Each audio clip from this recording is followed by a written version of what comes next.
ഈ ശ്രീകൃഷ്ണ ജയന്തി ശോഭയാത്രയിൽ പങ്കെടുക്കുന്ന മുഴുവൻ പേരുടെയും നന്ദി രേഖപ്പെടുത്തിക്കൊള്ളുകയാണ്.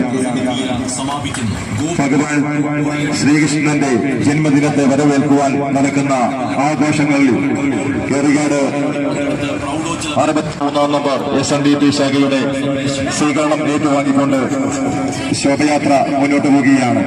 ഈ സ്വീകരണത്തിന് 63 നമ്പർ SNDP ശാഖയ്ക്ക് ബാലഗോകുലം ശ്രീശങ്കര ബാലഗോകുലം റിഗാർഡിന്റെ നന്ദി